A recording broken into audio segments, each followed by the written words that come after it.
रख हौसला वो मंज़र भी आएगा, प्यासे के पास चल के समंदर भी आएगा, थक कर ना बैठ ए मंजिल के मुसाफिर, मंजिल भी मिलेगी और मिलने का मज़ा भी आएगा। नमस्कार, जय हिंद, वंदे मातरम। स्वागत है आप सभी का आपके अपने यूट्यूब चैनल स्टडीज़ ऑन 2.0 में। साथियों, एस आर्मी जीडी परीक्षा के लिए मॉडल पेपर नंबर 32 रहने वाला है।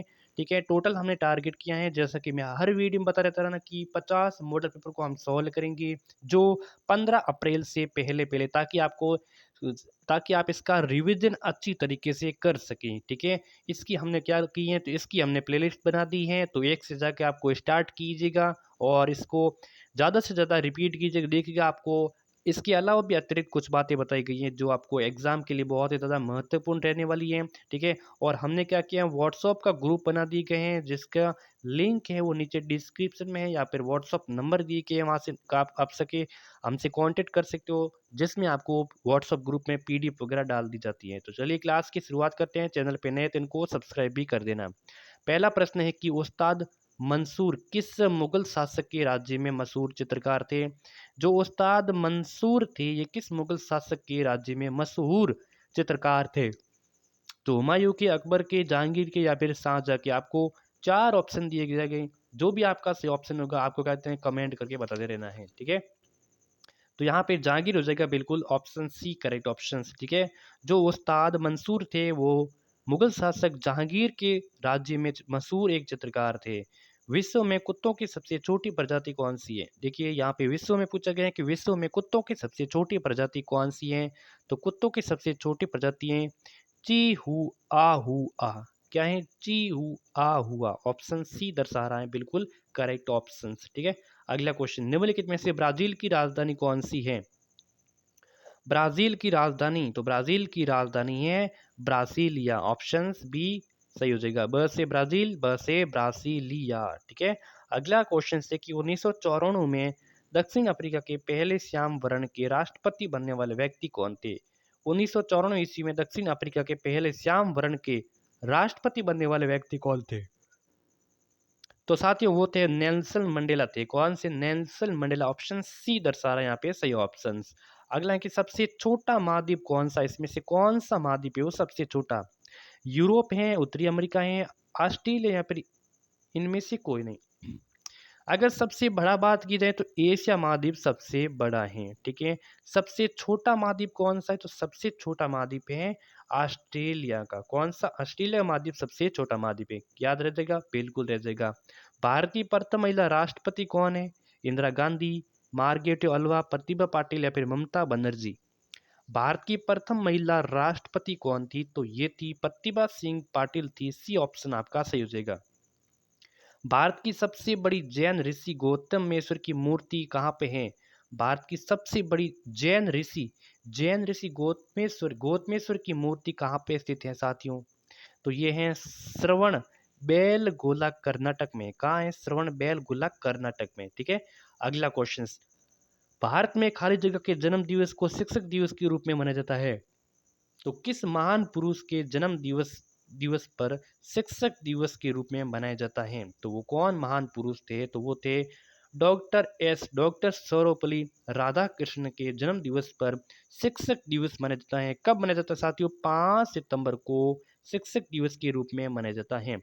अगला प्रश्न है कि भारत की सभी मुद्राओं को कौन निर्गन करता है? भारत की जो सभी मुद्रा हैं, इनको निर्गन कौन करता है? State bank of India, reserve bank of India, फिर सेंट्रल बैंक ऑफ इंडिया?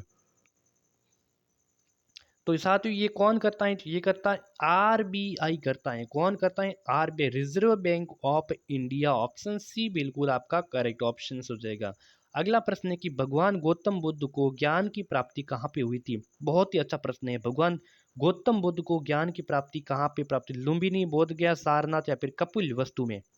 तो ये हुई थी बोध गया में, ठीक है? ब से बुद्ध, ब से बोध गया। ऑप्शन बी सही हो जाएगा, ठीक है? याद कर लेना, इंपॉर्टेंट है, ठीक है? आंध्र प्रदेश में सबसे ज्यादा लोगों के द्वारा बोली जाने वाली भाषा कौन सी है? तेलुगु है, भोजपुरी है, मलयालम, या फिर तमिली? आंध्र प्रदेश में सबसे ज्यादा लोगों के द्वारा कौन सी भाषा बोली जाती है? तो आंध्र प्रदेश में तेलुगु भाषा बोली जाती है। याद कर लेना, बहुत ही ज्यादा इंपॉर्टेंट है। अगला प्रश्न है कि बबीता फोगाट किस खेल से जुड़ी हुई है? बबीता फोगाट हैं, इसका संबंध किस खेल से है? कुश्ती, कबड्डी, हॉकी, गोल्फ से। तो इसका संबंध है कुश्ती से, पहला ऑप्शन हो जाएगा सही हो जाए। ठीक है। अगला है कि राजकुमार एक प्रसिद्ध लेखक थे, अभिनेता थे, चित्रकार थे या फिर डॉक्टर? राज कपूर, सॉरी। ठीक है। राज कपूर एक प्रसिद्ध कौन थे? तो राज कपूर एक प्रसिद्ध थे, अभिनेता थे। कौन थे? अभिनेता। ठीक है। अगला प्रश्न है, निम्नलिखित में से किस भारतीय राज्य में रेलवे स्टेशन नहीं है?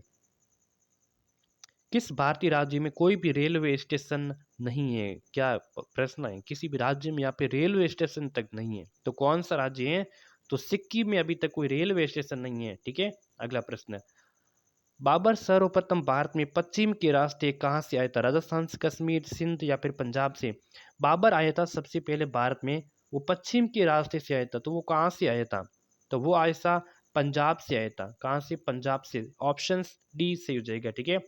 अगला प्रश्न रहने वाले सामान्य विज्ञान से संबंधित इंपोर्टेंट सभी क्वेश्चन हैं। शरीर की सबसे मजबूत मांसपेशी कौन सी होती है? जबड़ा की, जांग की, गर्दन की या फिर भुजा की? शरीर की सबसे मजबूत मांसपेशी कौन सी होती है? तो साथियों मजबूत होती है जबड़े की मांसपेशी सबसे मजबूत होती है। क्लियर है। अगला प्रश्न है कि निम्न में से प्रोटीन का सबसे अच्छा स्रोत कौन सा है? अंगूर हैं, सेवाल हैं, सेब हैं, संतरा हैं? प्रोटीन का सबसे अच्छा स्रोत है सेवाल है। याद कर लेना, क्वेश्चन आ जाए तो सेवाल करके आना है। ठीक है। ऑप्शन बी सही आंसर हो जाएगा। निम्नलिखित में से किस उत्प्रेरक की उपस्थिति में प्रकाश संश्लेषण होता है? किस उत्प्रेरक की उपस्थिति में प्रकाश संश्लेषण होता है? बताइए इसका आंसर। तो इसका आंसर हो जाएगा क्या? बिल्कुल सी ऑप्शन, सूर्य से प्रकाश। सूर्य से जो प्रकाश ऊर्जा होती है उससे उत्प्रेरक की उपस्थिति में प्रकाश संश्लेषण होता है। अगला है कि हेपेटाइटिस बी से शरीर का कौन सा भाग प्रभावित होता है? हेपेटाइटिस बी से शरीर का कौन सा भाग प्रभावित होता है साथियों? तो लीवर प्रभावित होते हैं। क्या होते हैं? लीवर प्रभावित होते हैं। ठीक है। अगला है कि जीएसएलवी का क्या मतलब होता है? तो इनका फुल फॉर्म बताएं। जीएसएलवी, तो इसका फुल फॉर्म होता है जियो सिक्रोनस सैटेलाइट लॉन्च व्हीकल। ऑप्शन पहला। ठीक है। क्या होता है?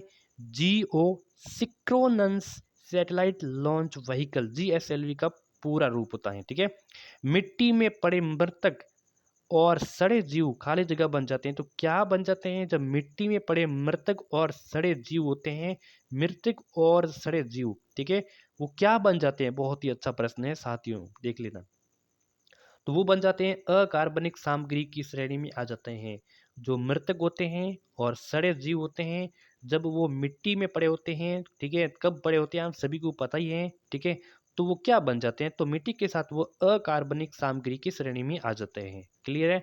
कितने दिनों में पृथ्वी सूर्य की एक परिक्रमा पूरी करती है? तो पृथ्वी की बात करें तो परिक्रमा पूरी करती है कब, कितने दिनों? परिक्रमा पूछा है साथियों, देखो यहाँ पे 365 है, 24 है, 180 या फिर 30 है? बताइए इसका आंसर। तो आप कंफ्यूज नहीं होना है, परिक्रमा पूछे तो 365 कितनी है? 365। ठीक है। परिभ्रमण पूछे तो परिभ्रमण होता है अपने स्थान पर वो घूमती है, ठीक है, जो 24 घंटों में। ठीक है। अगर परिक्रमा बुध की पूछ लें तो बुध की परिक्रमा कितनी है? तो बुध की परिक्रमा होती है 88 डे की, 88 दिनों की। ठीक है। अगला, निम्नलिखित में से कौन सा मिश्रण नहीं है? बारूद, जल, वायु, सीमेंट, इसमें से किसका मिश्रण नहीं होता है? तो यहाँ पे मिश्रण, जल का कोई मिश्रण नहीं होता है। ठीक है। जल का मिश्रण नहीं होता है। ऑप्शन बी हो जाएगा आपका करेक्ट ऑप्शन। क्लियर है। क्लियर है। अगला, अनाज से भूसा अलग करने की क्रिया को क्या कहते हैं? अनाज से भूसा अलग करने की क्रिया को क्या कहते हैं? बताइए इसका आंसर। कटाई कहते हैं, खाद डालना, गाही या फिर थ्रेसिंग कहते हैं? तो अनाज से भूसा अलग करने की प्रक्रिया को कहते हैं थ्रेसिंग कहते हैं। क्या कहते हैं? थ्रेसिंग कहते हैं। डी आंसर सही। गैसों का दबाव किस में मापा जाता है? मैनोमीटर से, काइमोग्राफ से, बैरोमीटर से, रक्त दाब मापी से? गैसों का दबाव मापा जाता है तो गैसों का दबाव मापा जाता है मैनोमीटर से। ऑप्शन ए हो जाएगा सही ऑप्शन। अगला प्रश्न, निम्नलिखित में से कौन सी सामग्री जल शोधन के लिए उपयुक्त है? कौन सी सामग्री है वो जल शोधन के लिए उपयुक्त होती है? बताइए इसका आंसर। तो इसका आंसर क्या हो जाएगा? बिल्कुल जियोलाइट। कौन सी? जियोलाइट, सी आंसर सही हो जाएगा। ठीक है। नेल पॉलिश रिमूवर में क्या होता है? एसिटिक अम्ल, बेंजीन, पेट्रोलियम ईथर या फिर ethyl acetate? Nail polish remover में क्या होता है? तो इसमें होता है एथाइल एसीटेस, ऑप्शन डी हो जाएगा सही ऑप्शन। कोशिका की ऊर्जा मुद्रा क्या है? कोशिका की ऊर्जा मुद्रा क्या है? एटीपी, एडीपी, एएमपी, ठीक है, या फिर एनएडीपी। कोशिका की ऊर्जा मुद्रा क्या है? तो कोशिका की ऊर्जा मुद्रा है एटीपी, ऑप्शन पहला हो जाएगा सही ऑप्शन, ठीक है। शुक्राणु में गुणसूत्रों की संख्या कितनी होती है? 46, 23, 22, ठीक है, या फिर 11। शुक्राणु में गुणसूत्रों की संख्या कितनी होती है? तो गुणसूत्रों की संख्या होती है 23 होती है, ठीक है, ऑप्शन बी हो जाएगा सही ऑप्शन, ठीक है। अगला है कि पाचुरीकरण किससे संबंधित है? तो दूध दूध का कीटाणु शोधन से, बहुल बहुलकीकरण तकनीकी, ठीक है, या फिर विषकमन तकनीक से, या फिर टीकाकरण तकनीक से। पाचुरीकरण का संबंध किससे होता है? पाचुरीकरण का संबंध, इसका संबंध होता है दूध का कीटाणु शोधन से, ऑप्शन ए हो जाएगा बिल्कुल करेक्ट ऑप्शन, ठीक है। तो आज के सेशन में 30 इंपॉर्टेंट प्रश्न। कैसी लगी क्लास? इसको क्या कर देना है, लाइक कर देना है, चैनल पे नए तो इनको सब्सक्राइब कर देना है, नोटिफिकेशन को भी ऑन कर देना है, अपने दोस्तों के साथ शेयर करना। धन्यवाद।